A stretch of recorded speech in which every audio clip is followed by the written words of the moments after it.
The rain had not yet come, but the sky over Thornfield Hall hung low and bruised, and Rosalind Fairfax would remember, for the rest of her life, that the storm broke at the exact moment she chose to disobey everyone who had ever told her to stay silent. It began with a whip. She had gone down to the stable yard only to fetch her aunt's forgotten shawl, nothing more, her half-boots slipping on the wet cobbles, her breath rising white in the cold October air. She had not meant to see anything. She had certainly not meant to step between the head groom's raised crop and the new stable hand kneeling in the mud, his hands lifted uselessly over his head, a horse's spilled feed scattered around him like an accusation. "He is new," she said, before she had decided to speak at all. "He did not know the mare bites. That is not a flogging offence, Mr. Higgins. That is an oversight." The groom, Higgins, lowered his crop slowly, his face reddening with the particular fury of a man humiliated in front of his social inferior by a woman who was, by any strict accounting, beneath him in every way that mattered to the household, except blood, and even that was disputed at Thornfield, where Rosalind's presence had never quite been forgiven. "Beg pardon, miss," Higgins said, in the voice men use when they intend no such thing, "but this ain't your yard to command."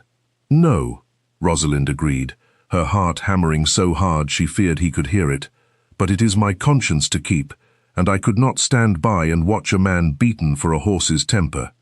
She did not look at the stable hand until Higgins had stalked away, muttering, and even then she looked only briefly, because to look too long at a servant, particularly a new one, particularly one kneeling in the mud with his dark hair plastered to his forehead by the coming rain, was not the sort of thing a well-bred young woman did, not even a well-bred young woman as unimportant as she had learned to consider herself.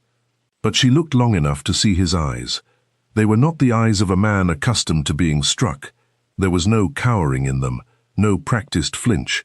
There was something else, a stillness, an assessment, as though he were the one deciding whether she deserved his gratitude, rather than the reverse. It unsettled her in a way she could not name, and she turned and walked back toward the house, with her aunt's shawl forgotten entirely in her hands, her pulse refusing to slow. She did not know his name yet. She did not know that within 4 months she would refuse the wealthiest, most eligible offer of marriage in 3 counties, in part because of what she had seen in that stable yard, and she certainly did not know that the man she had defended, a groom with mud on his coat and calluses she did not yet understand were false, was the Duke of Emberleigh, heir to 17,000 a year and a title older than the crown itself. She knew only that something in her had shifted, quietly and without permission, the moment she chose to speak. Thornfield Hall belonged, in every sense that the law recognized, to her aunt, Lady Vexley, a woman whose grief for her late husband had curdled somewhere along the way into a grief for her own diminished consequence, which she nursed far more tenderly.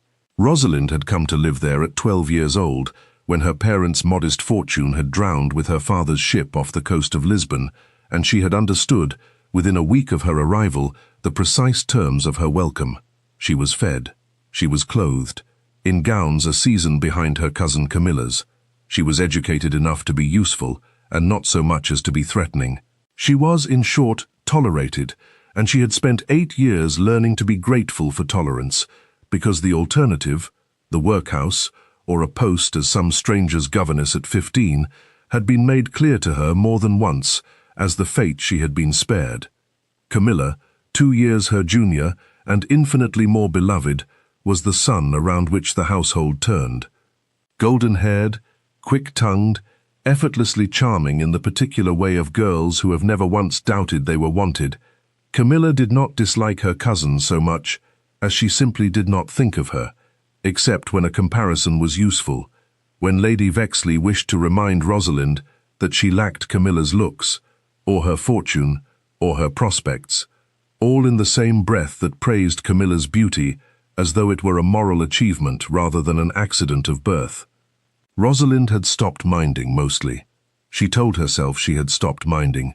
She had her books, her long walks along the river path, her quiet correspondence with a former governess who had married a curate in Devon, and she had, above all her private conviction, never spoken aloud, because to speak it aloud was to invite mockery, that she was not in fact worth nothing, whatever the ledger of Thornfield Hall seemed to suggest.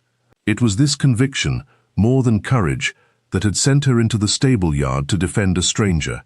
She thought of him more than she intended to, over the following days. Not with any romantic notion. She was 23, practical by necessity, and had long ago packed away any girlish belief that a stable hand's dark eyes meant anything at all, but with a kind of curiosity she could not quite dismiss. He did not speak like the other grooms. He gave orders to the younger stable boys with an ease that seemed almost habitual, as though command were a language he had simply forgotten to unlearn. He read, she noticed once, glimpsing a worn book tucked beneath his arm as he crossed the yard, and when she asked Higgins about the new man's history, expecting some tale of misfortune, Higgins only shrugged and said the fellow had come with excellent references from an estate up north, and asked no questions and answered fewer. His name, she learned, was Jack Hart. It was a fortnight later, on an errand to deliver linens to the tenant cottages, that she encountered him again, this time alone, on the river path where she walked most evenings to escape the house's particular brand of quiet cruelty. He was mending a fence post that did not, strictly, belong to the stable duties at all, and he looked up at her approach with an expression that was almost amused. "You are a long way from the stables, Mr. Hart," she said, because silence seemed more dangerous than speech. "And you are a long way from wherever it is young ladies are meant to be at this hour," he answered, and there was nothing servile in it, nothing of the careful deference she was accustomed to hearing from men who worked for her aunt. It should have offended her. Instead, something in her chest loosened, as though she had been holding a breath for 8 years and had only just noticed. "I walk here most evenings," she said. "It is the only place at Thornfield that does not belong to someone else's opinion of me." She had not meant to say something so unguarded, and she felt her face heat the moment the words left her. But he did not laugh, and he did not look away, and something in his stillness told her that he understood exactly what she meant, more thoroughly than she would have expected any man of his supposed station to understand it. "Then I shall leave you to it," he said, gathering his tools, and as he passed her, he added, quietly enough that she almost missed it, "For what it's worth, miss, I do not think Thornfield's opinion of you is worth troubling over." He was gone before she could answer, and she stood on the path a long while, watching the river turn silver in the dying light, feeling something dangerously close to hope stir in a place she had long ago sealed against it. She told herself it meant nothing. A servant's kindness was not courtship. She had no business dwelling on the particular gravity of his voice, or the way he had looked at her as though she were a puzzle worth solving rather than a burden to be managed. She told herself all of this with great conviction, and she believed almost none of it. It was against this quiet, unacknowledged current that Lord Reginald Voss arrived at Thornfield Hall in November, and the household's entire attention turned, as though by some gravitational law, toward the question of which cousin he had come to see. Lord Voss was 35, handsome in the polished, deliberate way of a man who had spent considerable time in front of mirrors, deciding which angle suited him best, and possessed of an income that made Lady Vexley's voice change register whenever his name was mentioned. He owned Ashgrove, the estate bordering Thornfield's eastern boundary, and it was widely known, though never said aloud in polite company, that Ashgrove's water rights had been disputed for 2 generations, and that the parcel of land which would settle the matter permanently, 600 acres of prime river frontage, belonged not to Lady Vexley, but to Rosalind, left to her outright in her late father's will, the single asset that had survived his ruin, held in trust until her marriage or her 25th birthday, whichever came first. Rosalind understood, within an hour of his arrival, that Lord Voss had not come for Camilla's beauty. He had come for her land, and he intended to acquire it in the most economical way available to him, by acquiring her. She was not so foolish as to think herself incapable of attracting a man's genuine interest, but she had lived long enough at Thornfield to recognize the particular quality of attention that came wrapped around a calculation. Lord Voss was courteous to her, in a manner that felt rehearsed, complimented her intelligence in a tone that suggested he found it a curiosity rather than a virtue, and spoke, more than once, of Ashgrove's boundaries and the river's course, with an eagerness he did not trouble to disguise as anything but proprietary. Lady Vexley, for her part, was radiant with the prospect. A match between Rosalind and Lord Voss would settle the water dispute, elevate the family's connections, and, though this went unspoken, finally discharge the debt of Rosalind's continued presence beneath her roof. Camilla, who had expected the visit to be about her, sulked for 2 days, and then decided, with the swift adaptability of the truly self-assured, that she did not want a man so evidently occupied with river frontage anyway. "You will accept him, of course," Lady Vexley said, on the 3rd evening, in the tone of a woman stating whether, rather than posing a question. "It would be the height of ingratitude to refuse a man of his consequence, particularly given your circumstances." "He has not yet asked," Rosalind said. "He will, and when he does, you will remember everything this family has done for you these 8 years, and you will not embarrass us with hesitation." Rosalind said nothing, because there was nothing to say that would not be construed as insolence.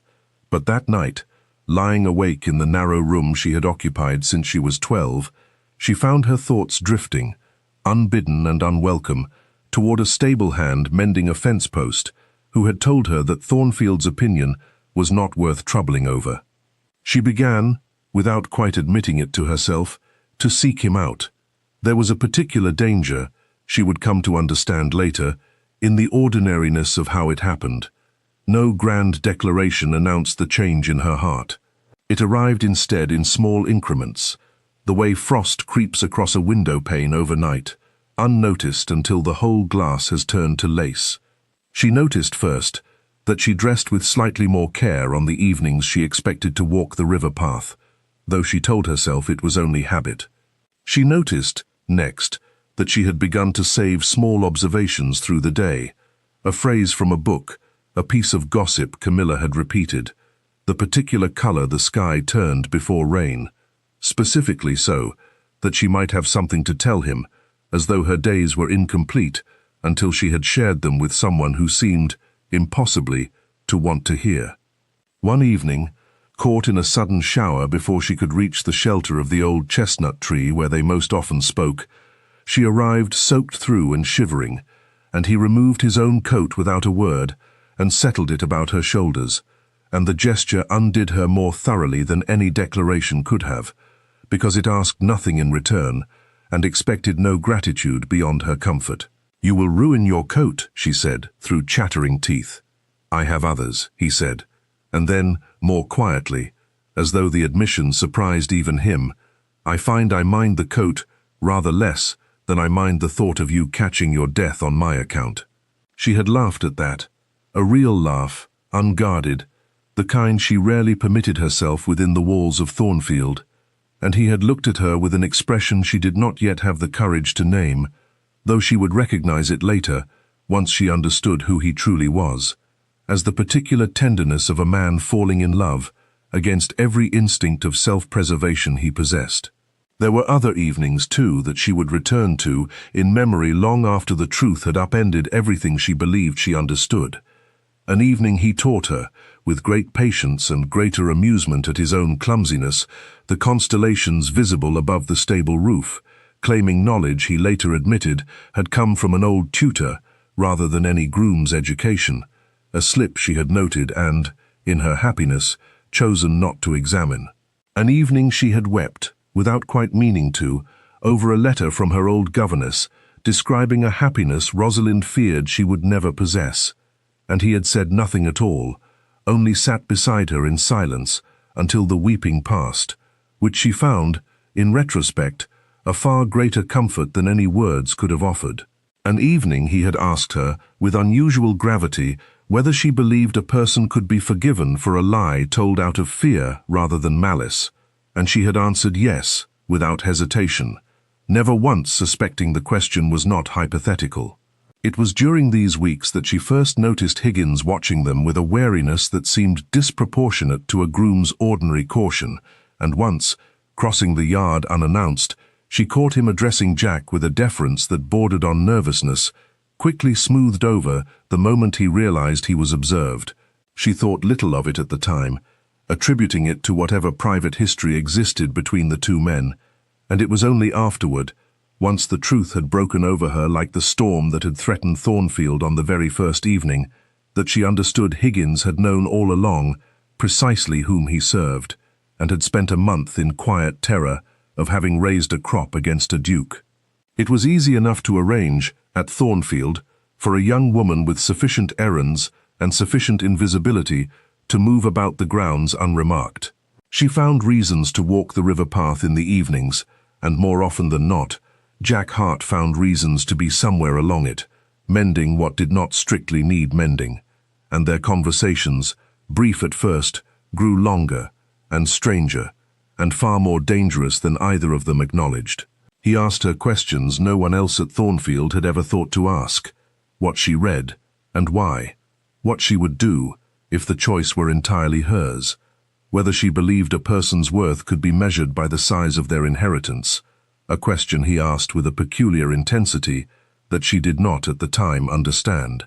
She found herself answering honestly, more honestly than she had spoken to anyone in years, and in turn he told her fragments of himself, that he had lost his father young, that he carried burdens he did not choose and could not set down, that he had come to Thornfield, in part, to remember what it felt like to be judged for something other than his name. She thought this an odd thing for a groom to say. She did not think it odd enough to question, because she did not wish to examine too closely why she was beginning to count the hours until the evening walk, or why his opinion had begun to matter to her more than her aunt's or her cousin's, or even, God help her, more than her own carefully guarded sense of what was sensible. It was on the 4th week of Lord Voss's increasingly proprietary courtship that he finally asked her, in the orangery, with Lady Vexley hovering close enough to hear and far enough to pretend discretion, whether she would do him the honor of becoming his wife. He spoke of the advantages at length, the joining of Ashgrove and the river parcel, the settlement he would arrange, generous by any measure, the standing she would enjoy as his wife, the resolution, at last, of a boundary dispute that had troubled two families for 30 years. He spoke of everything, in fact, except her, and Rosalind stood in the humid green light of the orangery, surrounded by the scent of orange blossom and her aunt's barely concealed triumph, and understood with sudden, complete clarity that she was being asked to marry 600 acres of river frontage, and that the woman attached to the land was, at best, an acceptable inconvenience. "I am deeply sensible of the honor, my lord," she said, and her voice did not shake, though her heart was pounding as it had in the stable yard, "but I must decline." The silence that followed was the kind that changes the temperature of a room. "Decline," Lord Voss repeated, as though the word were unfamiliar to him in this particular arrangement. "I do not believe," Rosalind said, choosing each word with the care of a woman walking across thin ice, "that we would suit, my lord. I wish you every happiness, but I cannot in good conscience accept an offer made, I think, rather more to the land I hold than to myself." Lady Vexley's face went through several colors in rapid succession before settling on a white, furious calm far more alarming than shouting would have been. "You will apologize to Lord Voss at once," she said, "and reconsider your answer." "I will not," Rosalind said, and felt something break open inside her chest.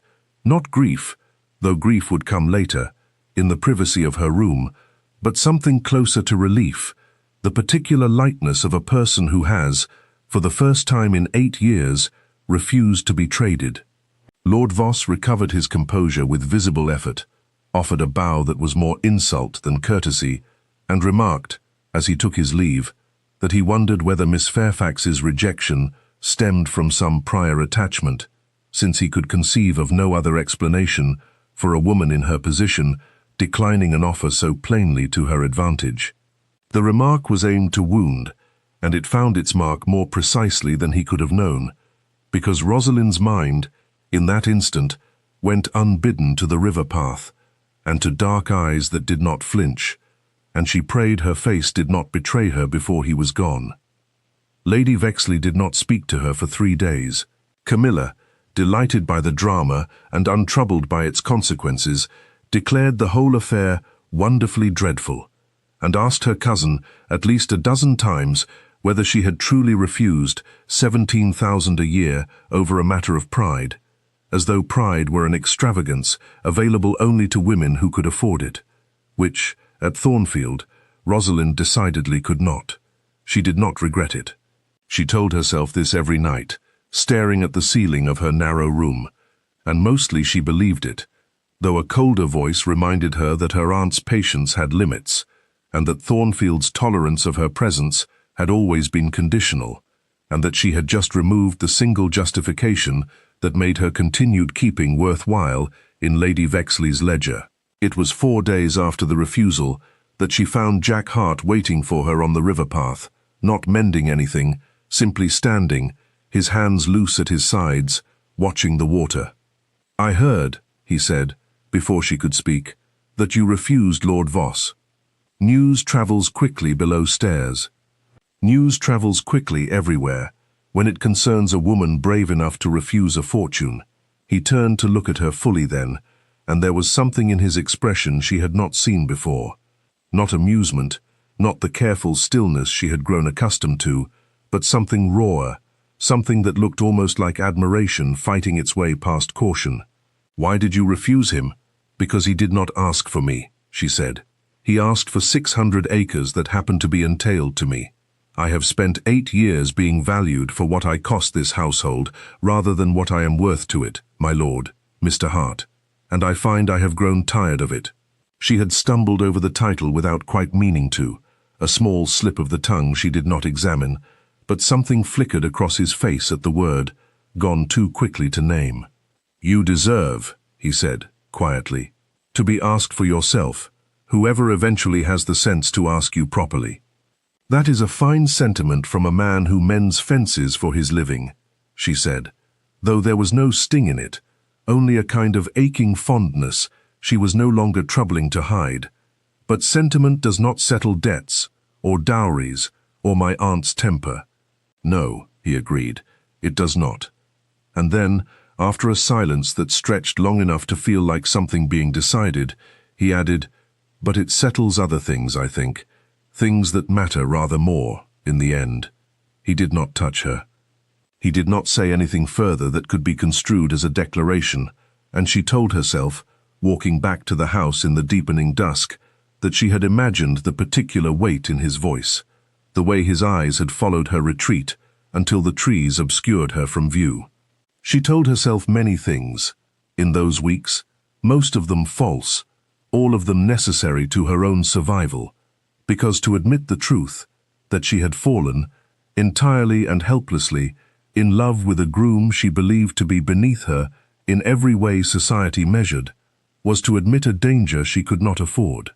It was Camilla, of all people, who first noticed the change, catching Rosalind smiling faintly to herself over a piece of mending one evening, and remarking, with the sharp instinct her cousin possessed for exactly the wrong observation, at exactly the wrong moment, "You have taken to walking the river path a great deal lately, Rosalind. One would almost think you had a reason." "The exercise agrees with me," Rosalind said, too quickly, and Camilla's eyes narrowed with the particular delight of a girl who has just discovered a secret worth keeping in reserve. She said nothing more of it then, but Rosalind understood, with a chill that settled deep in her stomach, that her secret, whatever precisely it was, whatever precisely she and Jack Hart had allowed to grow between them in the space of stolen evenings, was no longer entirely her own. The signs, once she began to notice them, accumulated with unsettling speed. A visiting solicitor from London who addressed Jack Hart, briefly and by mistake, as "Your Grace," before catching himself with a stammer and a hasty correction. A crest, half obscured beneath mud, on a trunk delivered to the stables, that Jack claimed belonged to a departed guest, but which he handled with a familiarity that seemed, in retrospect, too proprietary for a groom. A letter, glimpsed only for a moment on the stable table before he swept it away, sealed with wax the deep burgundy of a ducal house, though she had not, in the moment, thought to wonder why a stable hand received correspondence, sealed at all. She noticed these things and set them aside, one by one, the way a person sets aside a splinter of glass in soft earth, not wanting to look too closely at what it might mean, because to look closely was to risk the fragile, impossible happiness she had built in secret, evening by evening, along a river that did not care whose land it crossed. It was Lady Vexley who forced the reckoning, though not in the manner anyone could have anticipated. Word had reached her, through Camilla, inevitably, whose loyalty to her cousin's secrets extended precisely as far as her own boredom permitted, that Rosalind had been seen walking with the new stable hand on more evenings than propriety allowed, and Lady Vexley, already furious over the lost alliance with Lord Voss, seized upon the report with the particular fury of a woman who believes she has finally found proof of the ingratitude she had long suspected. "A stable hand," she said, when she summoned Rosalind to the drawing-room, her voice trembling with an anger that seemed, beneath its surface, almost like fear, the fear of a woman whose careful arrangements were unraveling faster than she could mend them. "You refused Lord Voss, a man of 17,000 a year, to carry on some clandestine attachment with a common groom. Do you understand what you have done? Do you understand what this will do to Camilla's prospects if word gets out that this house harbors a niece with such appetites?" "There is nothing improper in my conduct, Aunt," Rosalind said, though her voice shook more than she wished it to. "We have spoken, we have walked, that is all." "That is quite enough to ruin us both," Lady Vexley said. "You will end it, whatever it is, tonight, or I shall have the man dismissed and sent from Thornfield before morning, and you along with him, if you show the slightest reluctance."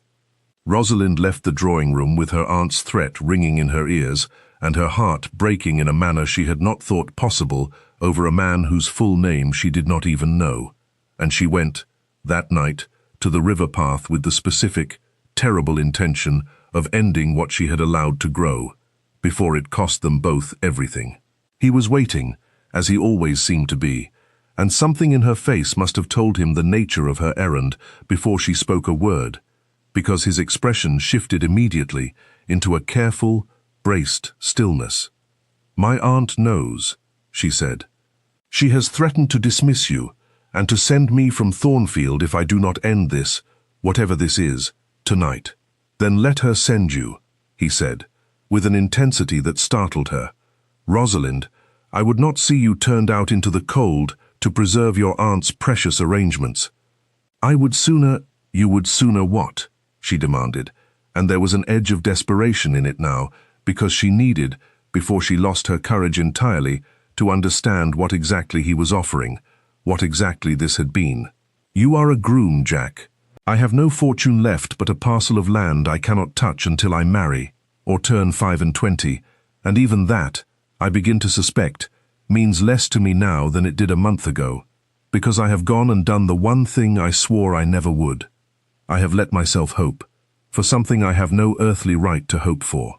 "You have every right," he said, and stepped closer, close enough that she could see the storm moving behind his eyes, close enough that the careful distance they had maintained across weeks of evening walks collapsed entirely in the space of a breath. "Rosalind, there is something I must tell you, something I should have told you weeks ago, and I have been a coward for not doing so, because I was afraid that the moment you knew, everything true between us would be buried beneath everything you were told to believe about who I am." Her heart was pounding so hard, she thought he must hear it. "Tell me now then," she said. "Whatever it is, tell me now." And it was in that exact moment, with the truth trembling on his lips, and the river running dark and silver beside them, that a carriage came thundering up the drive of Thornfield Hall, its lamps cutting through the dusk, and a footman's voice rang out across the grounds, calling not for Jack Hart, but for His Grace, the Duke of Emberleigh, in tones of urgent and unmistakable deference. The world seemed to tilt beneath Rosalind's feet. She watched, She would relive this moment 100 times in the weeks that followed, unable to stop herself, as the man she had known as Jack Hart straightened, his shoulders squaring with an unconscious authority she should have recognized weeks ago, his face arranging itself into an expression of resigned, weary command that had nothing whatsoever of the stable yard in it. He turned back to her, and for one suspended second she saw, plainly, the truth she had glimpsed in pieces and refused to assemble. The crest on the trunk, the solicitor's slip of the tongue, the letter sealed in burgundy wax, the ease with which he gave orders, the stillness that was not servility, but sovereignty, worn like a coat he had simply forgotten he could not fully remove. "Rosalind," he began, his voice low, urgent. "Let me explain. You are a duke," she said, and the words felt foreign in her mouth, as though she were speaking a language she had only just learned. "You let me believe. For weeks, I have spoken to you as though you were. I told you things I have never told another living soul, because I believed you understood what it was to be judged and dismissed, and you let me believe it, when the whole time you were. I was watching this house treat you as though you were worth nothing," he said, "and I could not bear it. And then I found I could not bear the thought of losing what had grown between us before I understood it myself. And I know, Rosalind, I know how that must sound to you now. I know what it must feel like. But I swear to you, every word I spoke to you on this path was true, whatever name you believed it came from. Every word but the one that mattered most," she said, and turned, and walked back toward the house with her spine straight and her eyes burning, because she would not, could not, allow him to see her weep over a betrayal she had somehow, impossibly, half suspected and refused to name.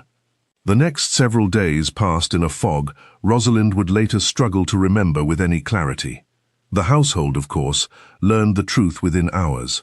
A duke did not arrive by urgent carriage without the entire county taking notice, and the transformation in her aunt's demeanor was so swift and so complete that it turned Rosalind's stomach even through her grief. Lady Vexley, who had threatened dismissal 3 days prior, now spoke of the Duke of Emberleigh in tones of breathless reverence, and worse, began to speak of Rosalind's connection to him as though it were an asset to be cultivated, rather than a wound to be tended. "You must not let pride ruin this," her aunt said, cornering her in the breakfast room on the second morning, her voice pitched low with an urgency that had nothing to do with Rosalind's feelings, and everything to do with the sudden, dazzling possibility of a ducal alliance. "Whatever deception occurred, the man is unmarried, titled, and by every account still attentive to you. You would be mad to let anger cost you a duke, when you have already cost this family Lord Voss." The irony was not lost on Rosalind, that she had refused one man for valuing her land above herself, only to have her aunt now urge her toward another, simply because his title had multiplied in value overnight, with no more regard for her actual heart than Lord Voss had shown. It was, in its way, the cruelest lesson Thornfield had ever taught her, that even betrayal could be repackaged as opportunity, if the man doing the betraying was wealthy enough. She refused to see him. 3 times in as many days, the Duke of Emberleigh, she could not yet think the name without a fresh stab of grief, called at Thornfield Hall, and 3 times she sent word that she was indisposed, retreating instead to her narrow room, where she sat with her father's old letters and tried to remember what it had felt like, before the river path, before Jack Hart, to want nothing more than what she already had, because wanting nothing had at least been safe. Camilla, surprisingly, was the one who finally broke through her cousin's isolation, appearing in Rosalind's doorway on the 4th evening with an expression Rosalind had never seen on her before, something almost like sympathy, unpolished by the family's usual calculations. "I have been unkind to you," Camilla said, without preamble, "for longer than I care to admit, and I shan't pretend otherwise now that it's inconvenient. But I have watched you these 4 days, and I think you are punishing yourself for a hurt he caused, and that seems to me a poor sort of justice." "He lied to me," Rosalind said, "for weeks." "Did he?" Camilla asked. "Or did he simply not correct a mistake you made on your own, the first day you met him, when you assumed his coat and not his character, told you who he was. I am not defending him, Rosalind. Heaven knows I have no cause to defend any man's honesty. But you have told me yourself, a dozen times on those evenings you thought I did not notice, that he asked you questions no one else troubled to ask, and listened to answers no one else troubled to hear. Was that a lie, do you think? Or was the lie only ever the coat he wore over it? Rosalind had no answer for that, not that night, and Camilla left her to her silence. But the question lodged itself in her chest, and would not be dislodged, no matter how she turned it over in the dark hours that followed. She began, in those long grey days, to consider leaving Thornfield altogether. She had a small sum saved from her father's estate, not enough to live independently in any comfort, but perhaps enough, she reasoned in her more desperate hours, to secure a position as a companion or governess, somewhere far enough away that she need never again see a river that would forever remind her of a man she had trusted with her whole unguarded heart.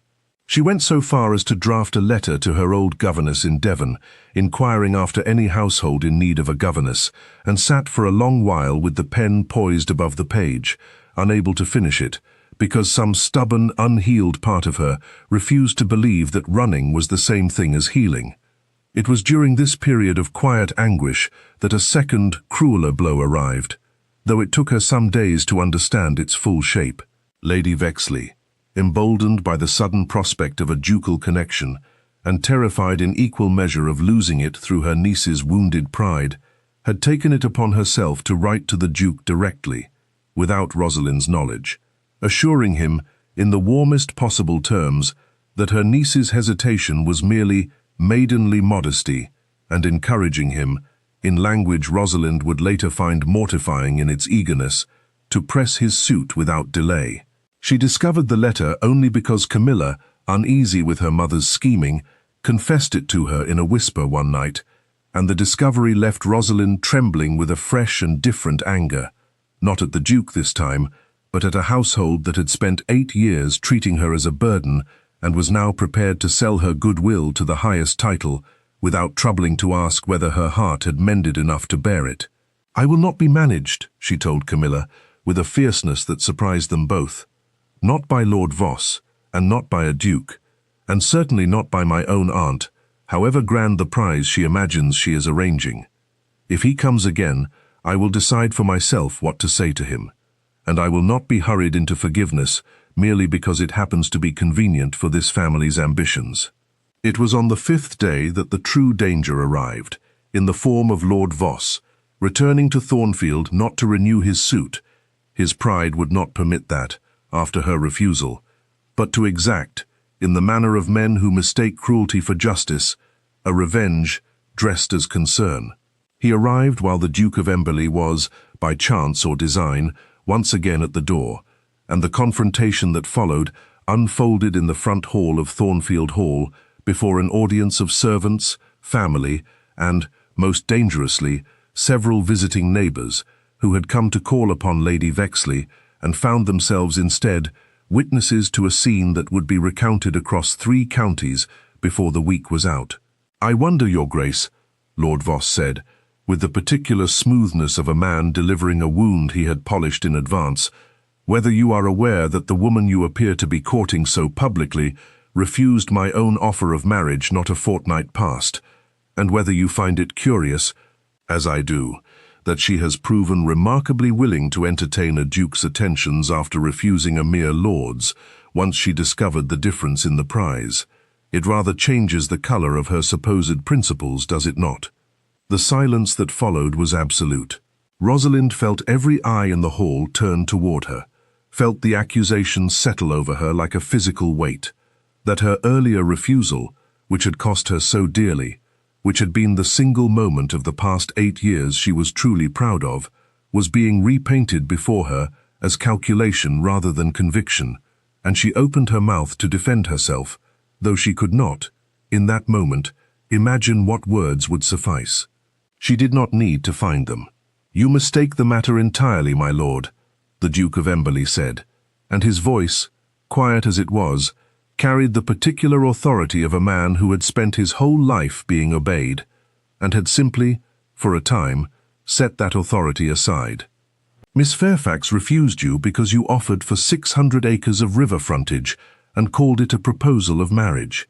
I know this because she told me herself, on an evening she believed she was speaking to a groom, with nothing whatsoever to gain from the confession, and every reason, if she were the calculating creature you suggest, to have kept such a damaging admission to herself.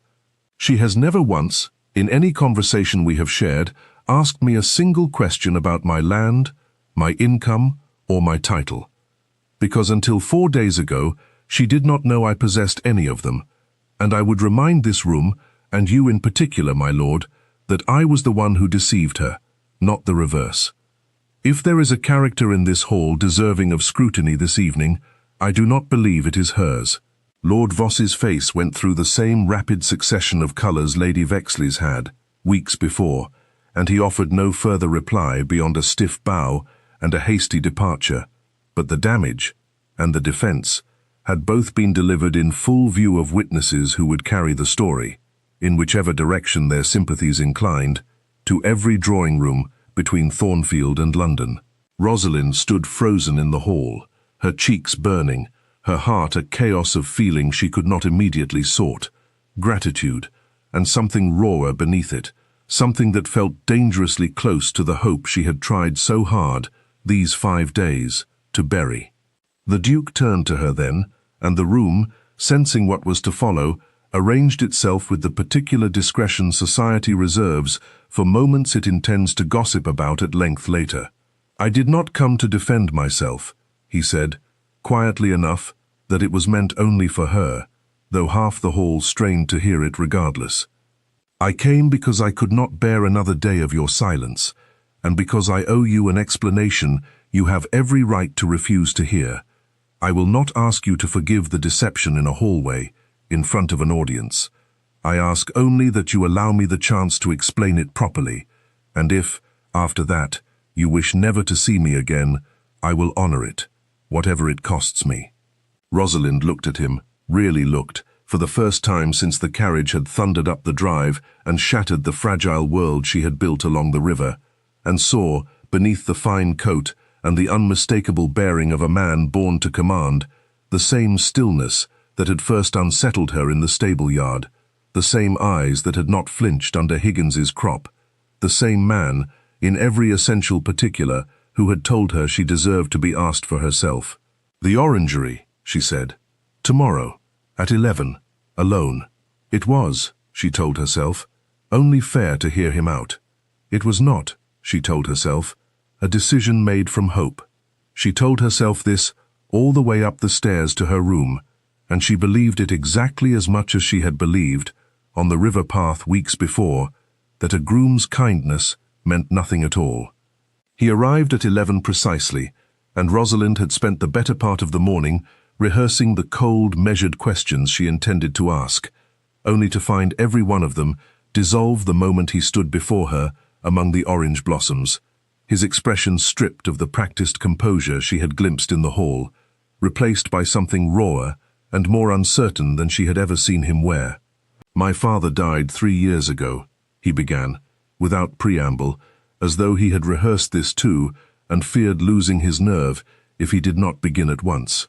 "Since then, I have been courted, relentlessly, by every family in England, with a daughter to place and a fortune to secure. And I confess I grew, not merely weary of it, but corrupted by it, in a way I am not proud to admit. I began to assume, of every woman who smiled at me, that the smile was aimed at Emberleigh rather than at me, and I stopped, somewhere along the way, believing that any woman could want me, and not merely what I possessed. And so you disguised yourself," Rosalind said, "to test whether I could." "I disguised myself," he said, "to escape it. At first, nothing more noble than that. I came to Thornfield because my steward manages the water dispute with your neighbouring estates, and I wished to see the ground myself, without the whole county rearranging its behaviour around my title. I did not expect to meet you. I certainly did not expect that the woman who defended a stranger from a groom's crop, at real cost to her own standing in that household, would prove to be the very thing I had stopped believing existed. "You could have told me," she said, though the anger in it had softened, against her will, into something closer to grief. "Once you knew, once this had become more than an accident of circumstance, you could have told me." "I was afraid," he said, simply, and it seemed to cost him something considerable to admit it. "I was afraid that the moment you knew I was a duke, I would lose the one thing I had never truly had before, a woman's regard, given freely, without calculation, without my title standing between us, like a wall neither of us had built, but both of us would have to live behind. I told myself I would tell you soon. I told myself this every evening on that path, and every evening I found some reason to postpone it, because I was a coward, Rosalind, and I am sorry for it. More sorry than I know how to say, in a manner that does not sound like the very flattery I always feared from other women." Rosalind stood among the orange blossoms, the humid air thick with a scent she would associate, for the rest of her life, with the precise moment her heart broke and mended in the same breath, and she found, when she finally spoke, that the cold, measured questions she had rehearsed had entirely deserted her.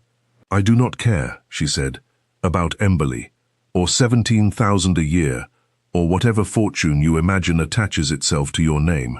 I never did. I cared about a man who mended fences that were not his to mend, and asked me what I would do if the choice were entirely mine, and told me that Thornfield's opinion of me was not worth troubling over. If that man was real, if any part of Jack Hart was true, and not merely a coat you wore to amuse yourself at my expense. Every part," he said, closing the distance between them with a swiftness that stole the remainder of her sentence entirely from her lips. "Every word, every evening, every moment, I was fool enough to think I could keep separate from the man standing before you now. All of it was true, Rosalind. I am asking you now, as myself, with nothing concealed and everything at stake, whether you will do me the honor I was too great a coward to ask for properly on that river path, before a carriage arrived and ruined the moment I had finally found the courage to claim." The proposal that followed was not delivered with the smooth, practiced ease Lord Voss had brought to the same task weeks before. It was halting and earnest, and entirely without mention of land or settlements or advantage, and when Rosalind finally answered him, with a yes that felt, after 8 years of careful, guarded silence, like the truest word she had ever spoken, she understood, with a clarity that settled over her like sunlight after a long grey season, that she had not been chosen for what she could offer a duke, but for exactly, precisely, who she already was. Lady Vexley wept with joy at the news, though Rosalind noted, with a private and not unkind amusement, that her aunt's tears seemed occasioned rather more by the elevation of the family's connections than by any particular tenderness toward her niece, and Camilla, to her credit, offered a genuine embrace and a whispered admission that she had, in fact, hoped for exactly this outcome since the night she had found her cousin smiling over her mending. There remained, however, one matter Rosalind would not permit to pass unaddressed, and she raised it with her betrothed the very evening of their engagement, walking once more along the river path where it had all begun, though now with no disguise standing between them and no secret left to guard. "Higgins," she said, "the head groom who raised his crop against you that first evening, I would ask a mercy of you, though I know it is not mine to ask." "You would ask me to spare him," the Duke said, and there was no surprise in it, only a quiet understanding that had become, in the months of their acquaintance, entirely characteristic of him. "He did not know who you were," she said. "He was only a man doing, badly and cruelly, what he believed his position required of him. I do not excuse the crop, but I have spent 8 years at Thornfield, learning what it is to be treated as less than one's worth, by people who never troubled to look closely enough to know better, and I find I have little appetite for visiting that same blindness upon another, whatever satisfaction it might offer." He considered this for a long moment, watching the river run silver in the dusk, and then he said, "Higgins will keep his post, though I confess I intend to see that no man under my authority ever again mistakes cruelty for discipline, whatever the provocation. You have taught me rather more about mercy, Rosalind, than 8 years at Cambridge and 3 years as a duke ever managed between them. It was a small mercy, in the scheme of the story that would eventually be told and retold across the county, embellished, as such stories always are, until the stable yard grew grander and the crop grew crueler with each retelling. But it mattered a great deal to Rosalind, who had spent too many years on the receiving end of judgments passed without kindness, to wish the same upon anyone else, however deserving they might have first appeared. The wedding preparations themselves brought their own small trials, for a woman raised to expect little could not at first accustom herself easily to the sudden largeness of her circumstances. Rosalind found herself overwhelmed, more than once, by the sheer scale of what awaited her. A household of Emberleigh's size, a title she would carry for the rest of her life, a public role that would place her, whether she wished it or not, at the center of every drawing room she entered. She confessed as much to the Duke one evening, sitting in the same orangery where he had first properly asked for her hand, and admitted that some small, frightened part of her still expected the whole arrangement to be revealed as a mistake, a case of mistaken identity in reverse, as though she might wake one morning to find herself once more the overlooked niece at Thornfield, with nothing but a river path and a memory to show for it. Then I shall simply have to remind you, every day for the rest of our lives, that it is no mistake, he said, taking her hand in both of his own.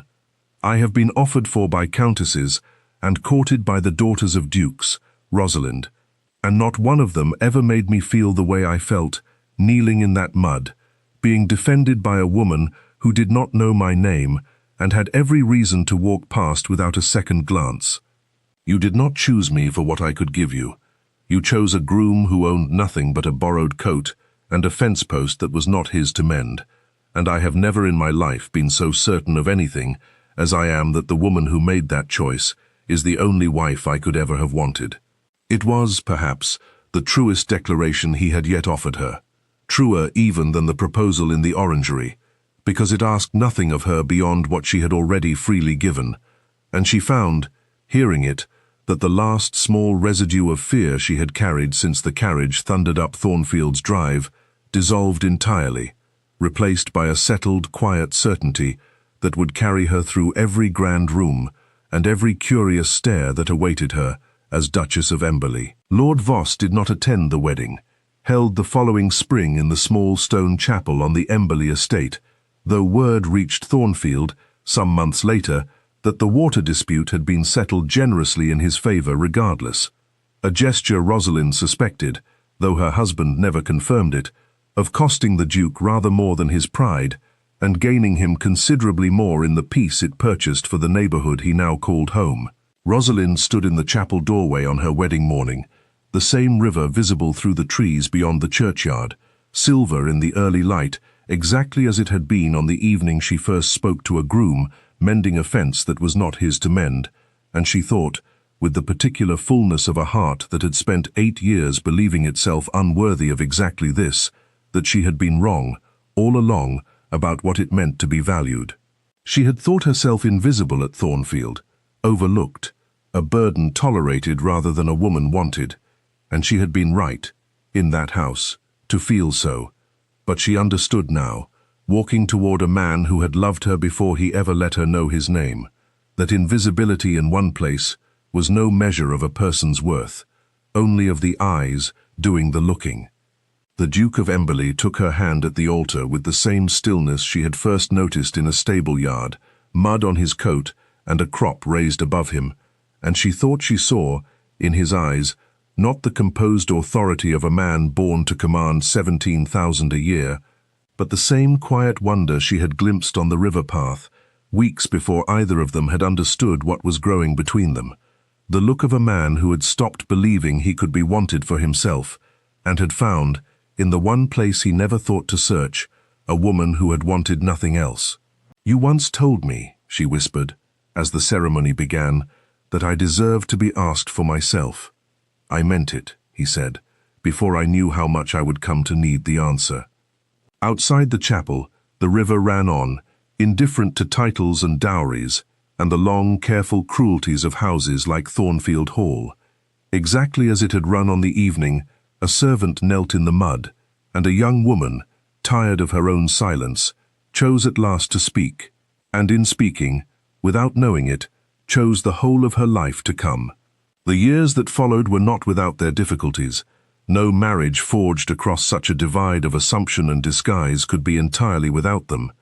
But they were difficulties faced together, in the particular partnership of two people who had each, in their own way, spent years being valued for the wrong reasons, and had finally found, in each other, someone who wanted nothing but the truth of who they were. Lady Vexley visited Emberleigh often in her later years, her sharpness softened somewhat by the comfort of a titled niece, and even Camilla, married eventually to a country squire of modest but genuine affection, would say, whenever the story was told at family gatherings, that she had always known, always, from the very first evening she caught her cousin smiling at her mending, that Rosalind Fairfax had been destined for something far greater than Thornfield Hall had ever troubled itself to see. And Rosalind herself, walking the grounds of Emberleigh some years later, with a child's hand in hers and her husband's arm at her side, would sometimes pause beside the river that ran through the estate, exactly as it had run past Thornfield, and think of the girl who had once believed herself unwanted, overlooked, a burden kept out of obligation rather than love, and she would think, too, of the servant kneeling in the mud, and the courage it had taken to defend him, never once suspecting that in doing so she had been defending, all along, the one heart in England that would come, in time, to belong entirely to her.